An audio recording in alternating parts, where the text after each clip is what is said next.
الحمدللہ وکفا وسلام علی عبادہ الذین اصطفیٰ اما بعد فاعوذ باللہ من الشیطان الرجیم بسم اللہ الرحمن الرحیم ہن لباس لکم وانتم لباس لہن سبحان ربک رب العزت عما یصفون وسلام علی المرسلین والحمد للہ رب العالمین اللہم صلی علی سیدنا محمد وعلى آل سیدنا محمد وبارک وسلم اللہم صلی علی سیدنا محمد وعلى آل سیدنا محمد وبارک وسلم اللہم صلی علی سیدنا محمد وعلى آل سیدنا محمد وبارک وسلم رب یسر ولا تؤثر وتمم بالخیر وبک نستعین رب زدنی علما یا فتاح یا فتاح یا فتاح۔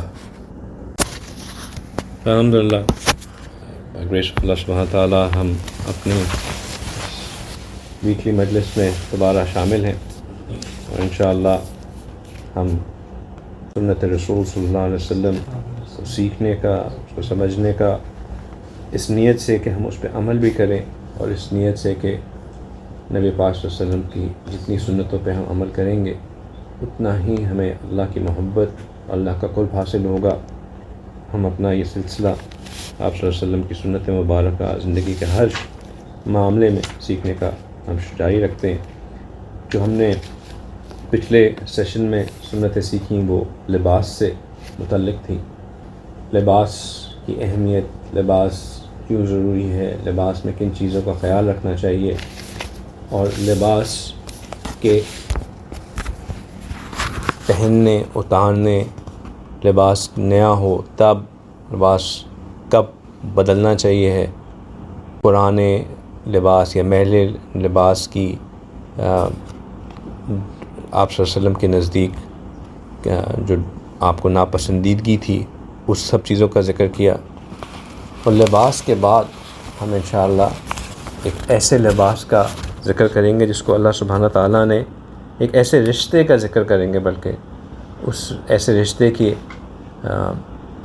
سنتوں کا، ایسے رشتے کے اخلاق کا، ایسے رشتے کے اصول و ضوابط کا ذکر کریں گے جس کو اللہ سبحانہ تعالیٰ نے لباس کے نام سے ہی ذکر کیا۔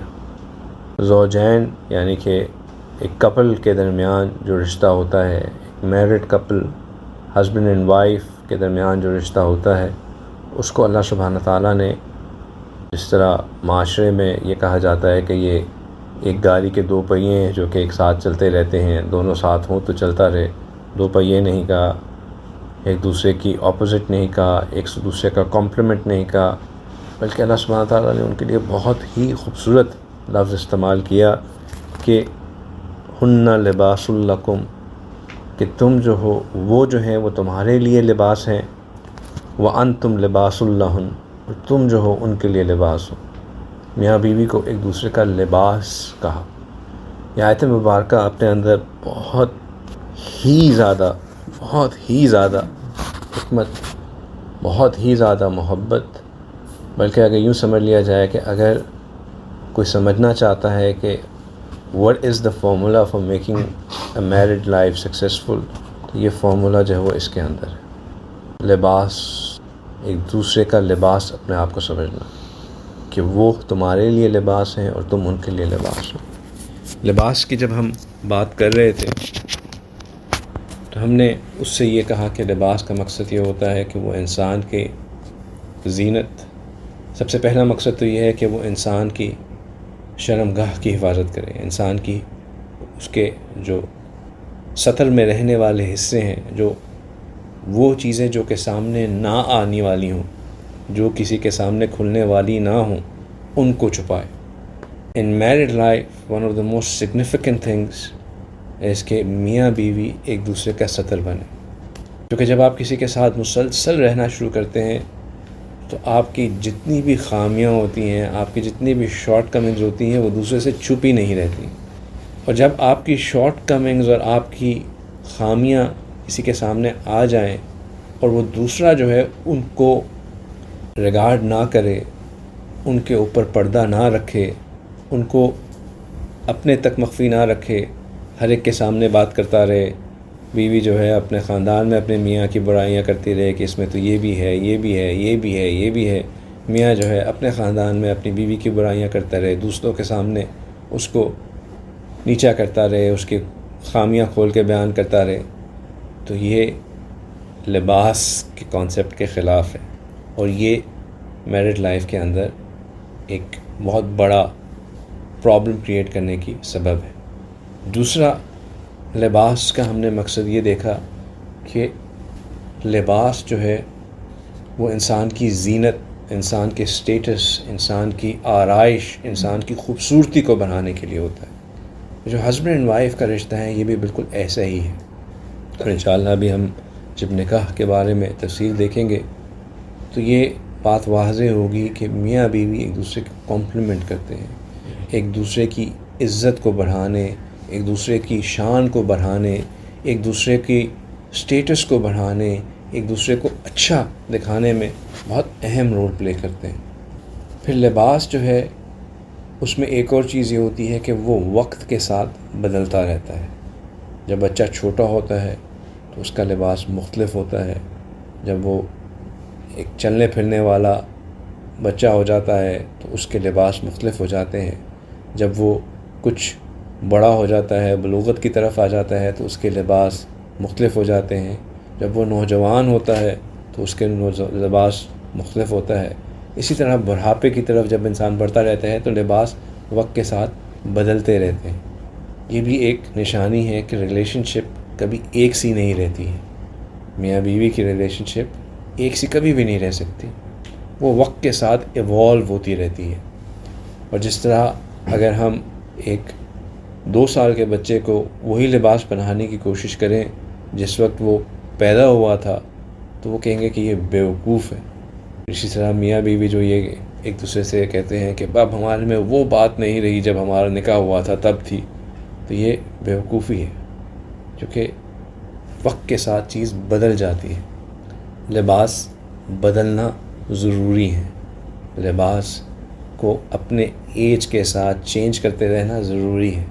اسی طرح اپنے ریلیشن شپ کو ایوالو کرتے رہنا، اپنے ریلیشن شپ میں جو ایج آ رہی ہے، ہمارے بھائی بیٹھا ہوا ہے ابھی نیا نکاح ہوا ہے، یہ آپ کے لیے زیادہ ضروری بات ہے، کیونکہ یہ بات سمجھنا ضروری ہے کہ وقت کے ساتھ جب اگر ہم اپنی ریلیشن شپ کو گرو نہیں کریں گے اور یہی ایکسپیکٹیشنز رکھیں گے کہ ویسا ہی ہو جیسے شروع میں تھا، یا کہ وہ چیزیں کیوں نہیں ہیں جو پہلے نہیں تھیں، ویسا نہیں رہے گا، چیزیں ایوالو ہوتی رہتی ہیں۔ پھر لباس شیلڈ کے طور پہ کام کرتا ہے، سردی میں انسان کو کمفرٹ پہنچاتا ہے۔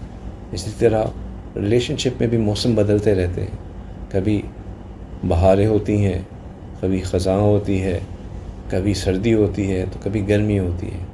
جس طرح لباس ہم موسم کے حساب سے بدلتے رہتے ہیں، اسی طرح اپنے ریلیشن شپ کے اندر اپنے ایک دوسرے کی ایکسپیکٹیشنز اور اپنے ایک دوسرے کی طرف جو ریئیکشن ہے اس کو اوپر نیچے کرتے رہنا، بدلتے رہنا، یہ بہت ضروری ہے۔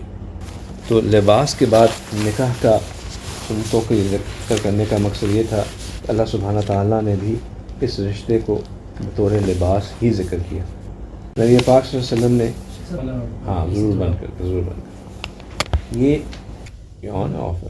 آپ صلی اللہ علیہ وسلم نے نکاح کی بہت اہمیت بیان کی، نکاح کو بہت ضروری قرار دیا، حتیٰ کہ آپ صلی اللہ علیہ وسلم نے فرمایا کہ النکاح من سنتی، کہ نکاح جو ہے وہ میری سنت ہے، فمن رغب عن سنتی، اور جو کوئی میری سنت کا سے اعراض کرے، اس کا انکار کرے، فلیس منی، تو وہ میرے سے نہیں، یعنی کہ وہ ہماری امت میں سے ہی نہیں۔ نکاح کی اہمیت کو انڈرمائن نہیں کیا جا سکتا، یہ نہیں کہا جا سکتا کہ مجھے نکاح کی ضرورت ہی نہیں ہے۔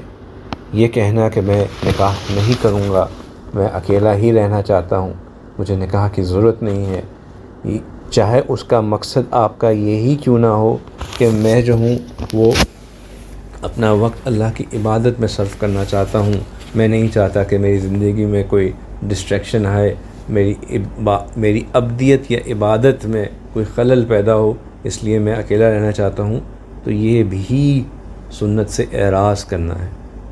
بلکہ آپ صلی اللہ علیہ وسلم نے تو یہ بھی فرمایا کہ مسلمانوں اور راہبوں کی طرح مجرد نہ رہا کرو، یعنی کہ جس طرح راہب ہمارے دین میں جو ہے کوئی راہب بننے کا کوئی کانسیپٹ نہیں، دیر از نو کانسیپٹ کہ ہم بالکل ہٹ کٹ کے الگ ہو کے کسی جنگل میں اپنی اکیلی زندگی گزار دیں کہ بس اللہ کی عبادت میں۔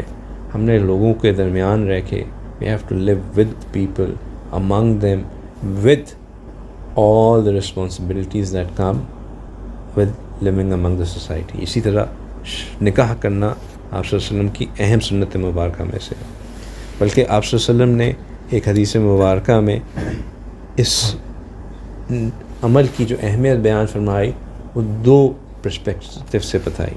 آپ نے فرمایا کہ تم میں سے جو نکاح کی ذمہ داریاں اٹھانے کی طاقت رکھتا ہو اسے نکاح کر لینا چاہیے، کیونکہ اس سے نگاہیں نیچی رہتی ہیں اور شرمگاہوں کی حفاظت ہوتی ہے۔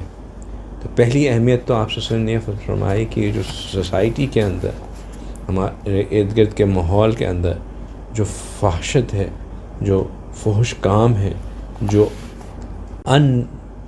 جو چیزوں کو جو خراب کرنے کا جو ماحول بنتا ہے وہ نکاح سے کرب ہو جاتا ہے۔ نکاح کی وجہ سے اس کے اندر جو ہے وہ ایک چیک آ جاتا ہے، کیونکہ نکاح کرنے سے انسان کی شرمگاہیں بھی محفوظ رہتی ہیں اور نظریں بھی نیچے رہتی ہیں۔ جب انسان اپنی ایک بایولوجیکل نیڈ جو ہے، انسان کی ایک بایولوجیکل نیڈ ہے، اس کو ایڈریس کر لیتا ہے تو اس کے بعد انسان کی شہوت جو ہے وہ آٹومیٹکلی اس کے کنٹرول میں آنا شروع ہو جاتی ہے۔ لیکن آپ صلی اللہ علیہ وسلم سمجھتے تھے، اس بات کی خوبی آگاہ تھے کہ ہر ایک کے لیے فوراً جوان ہوتے ہی نکاح کر لینا آسان نہیں ہے۔ نکاح کی کچھ ذمہ داریاں ہیں جو کہ شاید ایک نوجوان فوراً نہ اٹھا سکے، تو نوجوانوں کو ترغیب دیتے ہوئے آپ صلی اللہ علیہ وسلم نے فرمایا کہ جو نکاح کی ذمہ داریاں نہیں اٹھا سکتا، کیونکہ نکاح ایک ذمہ داری ہے، ایک رسپانسبلٹی ہے۔ سب سے پہلی بات تو اس حدیث مبارکہ سے یہ بھی سمجھ میں آتی ہے کہ نکاح مذاق نہیں ہے، نکاح صرف ایک شہوت کو پورا کرنے کا سبب نہیں ہے، نکاح ایک ذمہ داری ہے، ایک پوری کی پوری رسپانسبلٹی ہے۔ جو اس کو نہیں اٹھا سکتا اسے چاہیے کہ اپنی شہوت کا زور توڑنے کے لیے روزے رکھے۔ اور روزے رکھنے کا مطلب بھی صرف یہ نہیں ہے کہ آپ فجر سے لے کے مغرب تک کھانے پینے سے پرہیز کریں، اس کا اصل مقصد یہ ہے کہ آپ اپنی فوڈ انٹیک جو ہے وہ منیمل کریں۔ اگر آپ مغرب سے لے کے فجر تک اتنا ہی کنزیوم کر لیتے ہیں یا زیادہ کنزیوم کر لیتے ہیں جو کہ آپ شاید آرڈنری ڈے میں نہ کریں، تو اس سے بھی آپ کی یہ شہوت کنٹرول میں نہیں آئے گی۔ یہاں پہ شہوت کو کنٹرول کرنے کا ایک بہت بڑا مقصد یہ ہے کہ اپنے کھانے کو کم کریں۔ جتنا انسان اپنے کھانے کو کم کرتا ہے اتنا شہوت زیادہ کنٹرول میں آتی ہے۔ نکاح جو ہے وہ اگر اس کے مقاصد کو ہم سمجھنا شروع کریں، اس سے یہ سمجھ میں آتی ہے کہ نکاح کے مقاصد سوسائٹی کے اندر، ارد گرد کے ماحول کے اندر جو انسان کی عزت، انسان کی عظمت، انسان کی عفت جو ہے اس کو برقرار رکھنے کے لیے، انسان جو ایک ہمارا ایک سٹیٹس ہے جو اللہ سبحانہ تعالیٰ نے ہمیں دیا ہے، جس سے ہم ڈسٹنگوش ہوتے ہیں جانوروں کے برعکس، اس کو مینٹین رکھنے کے لیے نکاح ایک بہت ضروری عمل ہے۔ نکاح کے ہونے سے مرد عورت دونوں کی شان میں اضافہ ہوتا ہے، ان کو ایک پروٹیکشن ملتی ہے، ایک فیملی یونٹ کا کانسیپٹ ڈیولپ ہوتا ہے۔ جب نکاح عام نہ ہو تو وہ جو پورا ایک فیبرک ہے سوسائٹی کا وہ ڈسٹارٹ ہو جاتا ہے۔ ویسٹرن کلچرز کے اندر نکاح کا کانسیپٹ آلموسٹ ختم ہوتا جا رہا ہے۔ وہاں پہ اب جو ہے وہ بس جب تک آپ ایز اے کپل رہنا چاہیں رہیں، اسی طرح آپ اپنے بچے آپ چاہیں کریں، لیکن دیر از نو کمٹمنٹ۔ ان کے ذہن میں نکاح جو ہے وہ ایک فائنینشیل کمٹمنٹ سے لنک ہو جاتا ہے، لیکن جو کانسیپٹ ہے کہ یہ ایک فیملی یونٹ ہے، اس نے اب رسپانسبلٹی لینی ہے اپنی آگے آنے والی نسل کی، اور آگے آنے والی نسل کی رسپانسبلٹی میں سب سے اہم چیز ان کی تربیت، ان کو اچھے برائی کی پہچان، ان کے اندر دین۔ پھر نکاح سے جو پورا کا پورا سب سے اہم چیز لنکڈ ہے وہ ہے وراثت، نکاح سے نسل بندی، کہ آپ کی نسبت کیا ہے، آپ کا نصاب کیا ہے، یہ ساری چیزیں، یہ اگر نکاح نہ ہو تو سب ٹوٹ جاتی ہیں، جس سے پورے کے پورے معاشرے میں ایک طوفان سا پیدا ہونا شروع ہو جاتا ہے، جو کہ ہمیں اپنے ارد گرد نظر آ رہا ہے مورل ڈیگریڈیشن کی صورت میں۔ قرآن پاک نے، اللہ سبحانہ تعالیٰ نے نکاح کے لیے کچھ شرائط کا ذکر رکھا کہ نکاح کرنے کے لیے کن چیزوں کا ذہن میں خیال رکھنا ضروری ہے۔ سورہ نساء کے اندر جہاں عورتوں کے بہت سے حقوق کا بیان کیا، اس میں اللہ سبحانہ تعالیٰ نے جو سب سے اہم چیز when it comes to any marital relationship جس کا ذکر کیا وہ ہے تقوی۔ یا ایھا الناس اتقوا ربکم الذی خلقکم من نفس واحد، کہ اے لوگوں، اے انسانوں، اپنے رب کا تقوی پیدا کرو جس نے تمہیں ایک نفس واحد سے پیدا کیا۔ یہ تقوی جو ہے سورہ نساء کے اندر آپ ہر جگہ جہاں عورتوں کے حقوق، بچوں کے حقوق، یتیموں کے حقوق، نکاح کی باتیں، طلاق کی باتیں، جن چیزوں کا ذکر ہوا اس کے فوراً بعد اللہ سبحانہ تعالیٰ نے تقوی کا ریمائنڈر دیا۔ یہ بہت اہم چیز ہے، اور وہ اس لیے ہے کہ تقوی، دیکھیں اگر ہم کہنا کہ جی فیملی لاز جو ہیں وہ بہت اسٹرانگ ہونے چاہیے، وومن رائٹس جو ہیں وہ سوسائٹی کے اندر ویل ڈیفائن ہونے چاہیے، بچوں کو، عورتوں کو ایکسیس ہونا چاہیے to legal systems, to all of that, یہ سب چیزیں سیکنڈری ہیں، کیونکہ دیٹ ریکوائرز کہ کوئی بندہ جائے اس سسٹم کو کال آن کرے، رپورٹ کرے، اس کے بعد اس کی ایویلیویشن ہو، ججمنٹ آئے، سارا کچھ ہو۔ That's an action which is beyond what is happening on day to day basis in the houses۔ گھر کے اندر جو ہو رہا ہے وہ باہر جاتے جاتے وقت لگتا ہے، لیکن تقوی وہ کانسیپٹ ہے جو کہ ہر وقت جس کو یہ سمجھ میں آ جائے اس کے ہر وقت ساتھ ہوتا ہے۔ تقوی یہ کہ میں نے کوئی ایسا کام نہیں کرنا جس سے میرا رب مجھ سے ناراض ہو جائے، میں نے کوئی ایسا کام نہیں کرنا جس سے میرے رب مجھ سے خفا ہو جائے، جس سے میں اپنے رب کی نافرمانی کر لوں۔ اور یہ وہ چیز ہے جو کہ انسان کو اس کی زبان کھولتے ہوئے ہی چیک میں رکھتا ہے، جیسے ہی اس کی آواز اونچی ہو رہی ہو وہ چیک میں آ سکتا ہے۔ اس کے لیے کسی بیوی کو اپنے ہسبینڈ کو رپورٹ کرنے کی ضرورت نہیں ہے، کسی بچے کو اپنے لیے آواز اٹھانے کے لیے، کسی یتیم کو اپنے لیے فائٹ کرنے کی ضرورت نہیں ہے، کیونکہ تقوی وہ چیز ہے جو کہ اللہ نے بنایا ہی ایسی چیز ہے کہ انسان اگر تقوی رکھتا ہو اس کو ہر وقت احساس رہتا ہے کہ اللہ میرے ساتھ ہے، اللہ مجھے دیکھ رہے ہیں، اور میں کوئی ایسا کام نہ کروں جس سے مجھے اللہ کی ناراضگی میرے ساتھ ہو جائے۔ اور یہی بات ہے، وجہ ہے کہ اگر ہم واپس لباس کے اس کے اوپر جائیں، کانسیپٹ کے اوپر، تو لباس میں بھی اللہ سبحانہ تعالیٰ نے کیا فرمایا کہ وَلِبَاسُ التَّقْوَىٰ ذَلِكَ خَيْرٌ، کہ سب سے جو بہترین جو لباس ہے وہ تقوی کا لباس ہے۔ تقوی تقوی تقوی، اگر نکاح بھی کرنا ہے تو اس کی بنیاد بھی تقوی کے اوپر رکھی جائے۔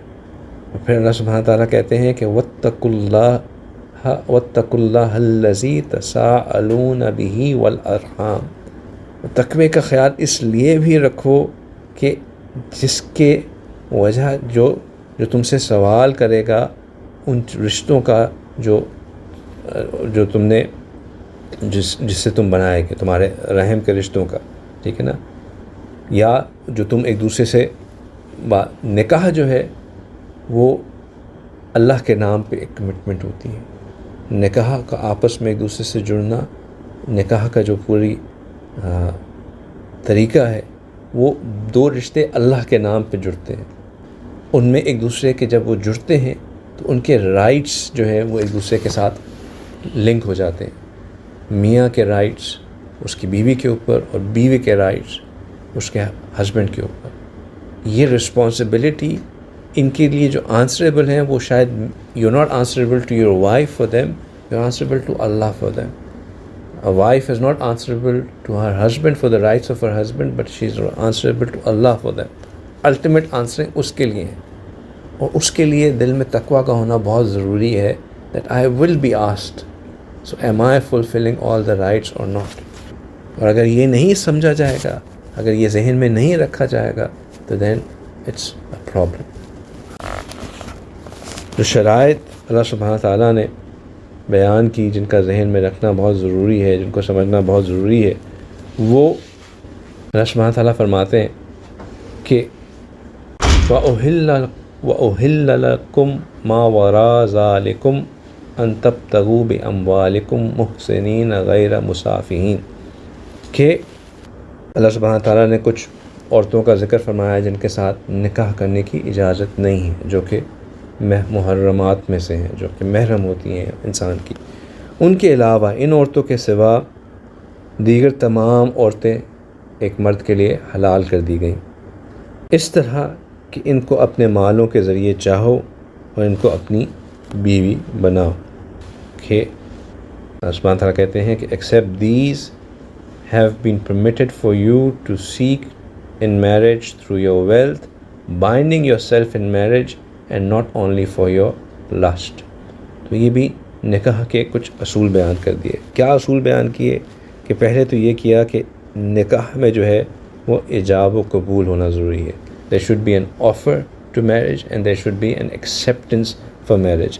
دونوں طرف سے آپ کے ایک انڈرسٹینڈنگ، میوچول انڈرسٹینڈنگ ہونا ضروری ہے. ان تبتغوا جب فرمایا تو وہ اس کی طرف اشارہ کر دیا کہ جب تم ایک دوسرے سے when you seek، جب آپ کسی کو سیک کریں گے، پروپوزل بھیجیں گے، اس کی ایکسیپٹنس ہوگی تو then it should be good. دوسرا مہر کا ایک بہت اہم ایلیمنٹ ہے جو کہ نکاح میں ہونا بہت ضروری ہے. اگر مہر نہ شامل ہو تو نکاح فاسد ہو جاتا ہے. مہر کیا ہے؟ مہر بھی اللہ سبحانہ تعالیٰ نے عورت کی عزت کی اہمیت کو رکھنے کے لیے نکاح کے اندر مہر کو لازم قرار دیا، تاکہ جب کوئی بندہ کسی عورت سے شادی کا اظہار کرے تو وہ اس بات پہ نہ ہو کہ یہ میرا گاڈ گیون رائٹ ہے، بس میں جس سے چاہوں شادی کر لوں، بلکہ اس عورت کو یہ احساس دلایا جائے کہ actually I am earning the right to be worthy of marriage for you. میں I acknowledge that you are not something that comes free of cost. اس کو مال کے ساتھ لنک کرنے کی وجہ یہ تھی کہ there is a value attached to your company. تمہارا میری زندگی میں آنا جو ہے وہ کسی، میں جس طرح کوئی بھی چیز ہم لینا چاہتے ہیں تو انسان کی ایک ہیومن سائیکالوجی ہے کہ جو چیز مفتے میں مل جائے نا اس کی قدر نہیں ہوتی. یا اس کی کیا کسی نے وہی چیز اگر آپ کو کوئی گفٹ کر دے آپ کے ذہن میں اتنی نہیں ہوتی، جو آپ نے خود اپنی کمائی سے لی ہو اس کی زیادہ اہمیت ہوتی ہے.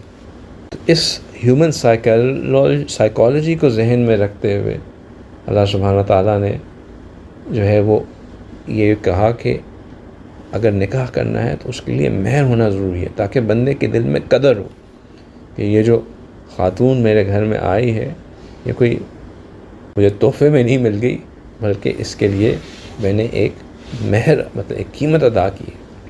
اور یہی وجہ ہے کہ مہر جو ہے وہ عورت کی جو اس میں اصل ہے، اگرچہ کہ دیر از اے بیر منیمم اماؤنٹ جس کو ہم مہر فاطمی کے نام سے کہتے ہیں، لیکن مہر میں جو اصل جو چیز ہے وہ یہ ہے کہ عرف کے مطابق، یعنی کہ جو اس وقت کی ایک کامن آج کل کے اس زمانے میں جس میں آپ کا نکاح ہو رہا ہے اس میں جو رائج چیز ہو وہ پے کی جائے. اور دوسری اہم چیز یہ ہے کہ جس عورت سے شادی کی جا رہی ہے، جس سے نکاح کیا جا رہا ہے، اس کا جو سٹیٹس ہے اس کے مطابق کوئی اماؤنٹ طے کی جائے، تاکہ اگر آپ کسی اونچے خاندان کی ایک اچھے جو ہے بیک گراؤنڈ والی خاتون سے کر رہے ہیں جو کہ پہلے ہی کافی مال و دولت کی حامل ہے، تو اس کو اس کے مطابق مہر دینا یہ بہتر اور افضل چیز ہے. مہر دینا ایک عورت کا حق ہے جو کہ نکاح کے وقت متعین ہونا ضروری ہے. ہاں وہ الگ بات ہے کہ آپ مہر فوراً دے دیں یا اس میں تاخیر رکھ لیں، یہ آپ ڈیسائیڈ کر سکتے ہیں. وہ آپ نکاح کے وقت ڈیسائیڈ کریں گے کہ میں اس کو آن دا اسپاٹ دوں گا یا میں اس سے بعد میں دوں گا. اور اگر یہ چیز طے ہوئی ہے کہ آپ آن دا اسپاٹ دیں گے اور آپ نہیں دیتے تو the woman has the right not to fulfill her marital responsibilities جب تک آپ اس کو وہ چیز نہ دے دیں، بیکاز آپ اس کے حق سے اس کو روکے ہوئے ہیں. so she has the right to deny you of the things that you are in need of. اور اگر کوئی شخص اپنی یہ ذمہ داری پوری کیے بغیر مر جاتا ہے تو وہ گنہگار ہوگا، مقروض ہوگا اور جواب دہ ہوگا. لہٰذا اگر آپ کے میرٹل کانٹریکٹ میں یہ بات ہے کہ آپ نے جو ہے اس کو بعد میں دینا ہے تو میری رائے تو یہ ہے کہ یا تو آپ اپنی بیوی کے ساتھ انڈرسٹینڈنگ کر لیں، ان کو بتا دیں کہ بھئی اتنا تھا، اگر مجھے کچھ ہوتا ہے تو آپ پہلے تو اس کو الگ کر لیجئے گا، پھر باقی چیزوں کو سیٹل کیجئے گا. ٹھیک ہے، یہ آپ کا رائٹ ہے. یا آپ جو ہے وہ دینا شروع کر دیں ان کو، یا جو ہے اپنی وصیت میں کم از کم اس کا ذکر ضرور کر کے جائیں کہ میں نے ابھی تک اپنا مہر ادا نہیں کیا، لہٰذا یہ ادا کیا جائے. اس کو لائٹ لینا آسان نہیں ہے. اس میں میرے ذہن میں جو ایک سوال ہے جو کہ میں نے ابھی کسی مفتی سوال سے پوچھنا ہے، وہ یہ ہے کہ اگر آپ کا نکاح کئی سال پہلے ہوا ہو اور جس کرنسی میں ہوا وہ اب ڈیفلیٹ ہو چکی ہو تو اس کو اس اوور پیریڈ آف ٹائم کی جو ڈیفلیشن ہے اس کو ان کا جو ہے وہ کیلکولیٹ کرنا چاہیے یا اس کا کیا وہ ہے. تو یہ ایک سوال جو ہے ابھی آؤٹ اسٹینڈنگ ہے، اس کا جواب میں ملے گا تو پھر یہ سوال پاکستانیوں کے لیے بہت اہم ہے جن کی کرنسی جو ہے وہ کافی مسلیٹ ہو چکی ہے. صحیح جی. نکاح میں ایک اور چیز جو بہت اہمیت کا حامل رکھتی ہے وہ ہے اجازت. اگر تو نکاح میں کسی ولی کا ہونا، اگر تو نابالغ چلے نابالغ کا ذکر نہیں میں کرتا، کنٹروورسی میں چلی جائے گی. اگر تو کسی غیر شادی شدہ بچی کی نکاح ہو رہا ہو تو اس میں ولی کی اجازت بہتر ہے. لیکن اگر وہ خود سمجھدار ہے تو اس کا رائٹ ہے کہ وہ کر سکتی ہے. لیکن اگر بعد میں جو ہے مہر کی ادائیگی نہ ہو اور کفو نہ ہو، کفو کے اوپر میں آتا ہوں، تو ولی بعد میں آ کے اس شادی کے اوپر اعتراض کر سکتا ہے، قاضی کے پاس جا سکتا ہے. اس لیے ولی کی اجازت پہلے سے ہونا ضروری ہے. اور اگر ایک خود طلاق یافتہ یا بیوہ خاتون ہو، ان کے لیے بغیر اجازت کے بھی جائز ہے، لیکن پھر بھی اجازت ہونا. یہ شادی جو ہے، نکاح جو ہے وہ کبھی دو افراد کے درمیان نہیں ہوتا. شادی نکاح ہمیشہ خاندانوں کے درمیان میں ہوتا ہے. یہ بات نوجوانوں کو سمجھنا تھوڑی سی مشکل ہوتی ہے. ان کے ذہن میں یہ ہوتا ہے کہ بھائی اس کیا مسئلہ ہے، مجھے پسند آ گئی ہے میں شادی کر لوں، کیا اس میں میرے اماں ابا کو کیا مسئلہ پڑ گیا ہے، کیا ہو گیا ہے، بس ٹھیک ہے ہم خوش رہیں گے، یہ ہوگا. اس وقت ایسا ہی لگتا ہے کیونکہ اس وقت جو ہے وہ ہوش کے بجائے انسان جوش میں زیادہ ہوتا ہے.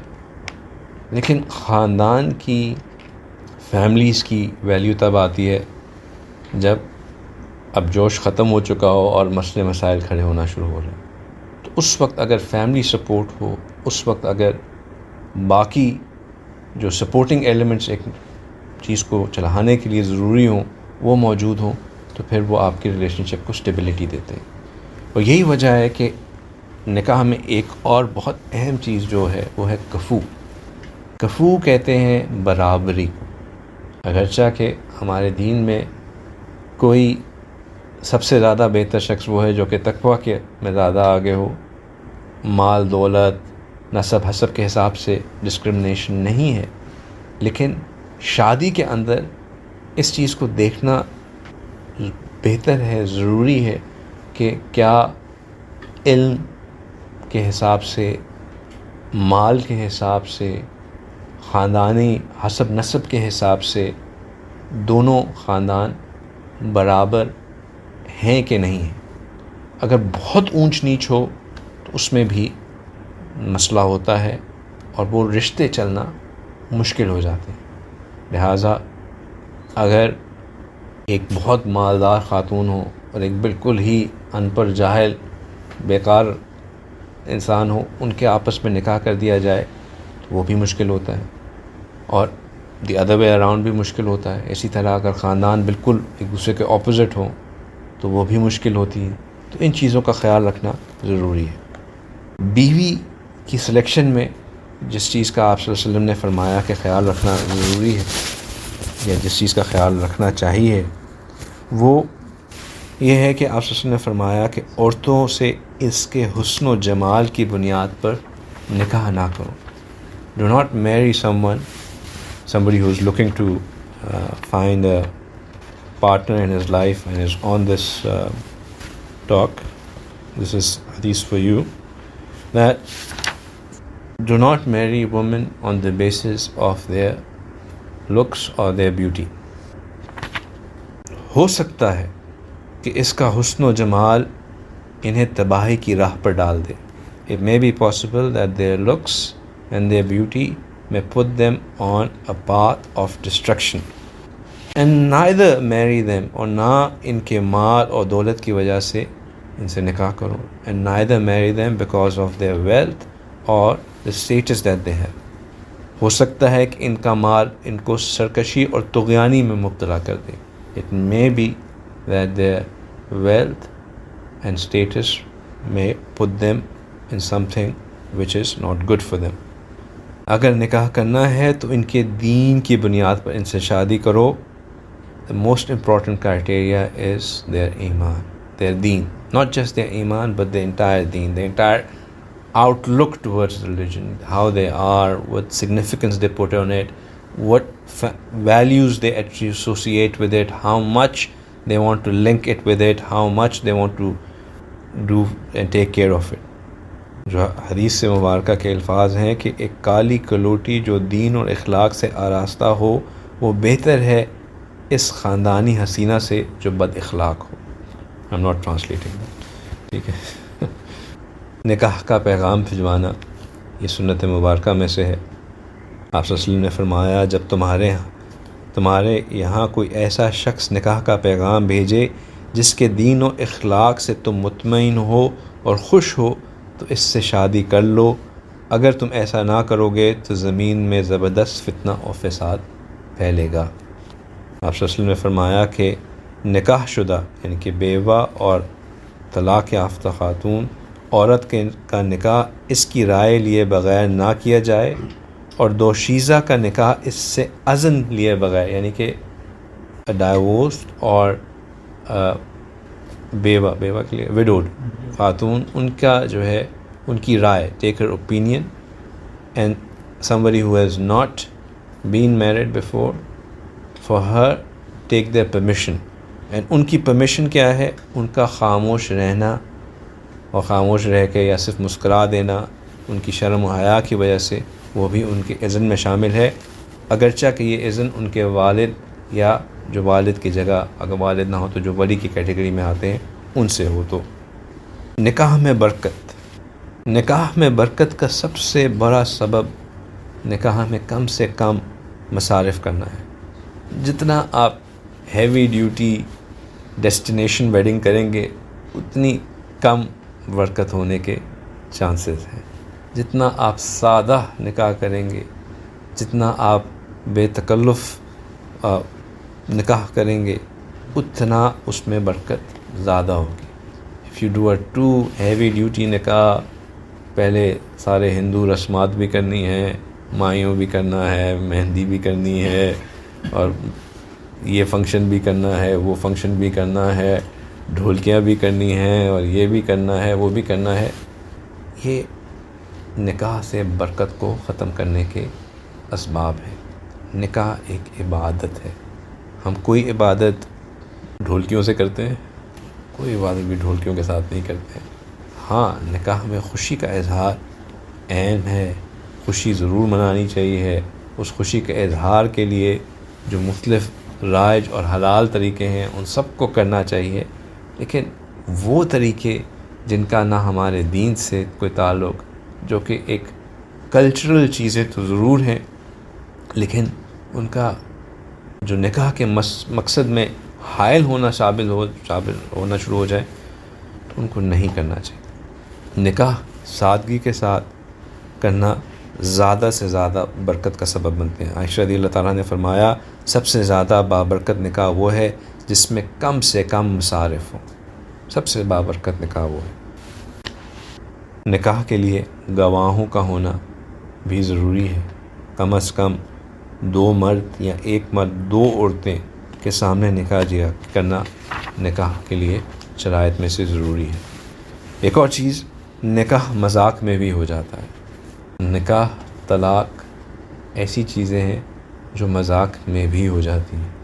اگر ایک مرد ایک خاتون سے مذاق میں یہ کہے کہ میں تم سے نکاح کرنا چاہتی ہوں، اور وہ مذاق میں یہ کہہ دے کہ ہاں مجھے قبول ہے، اور سامنے 2 گواہ بھی موجود ہوں، تو یہ ایجاب و قبول ہو کے ان کا نکاح ہو جائے گا۔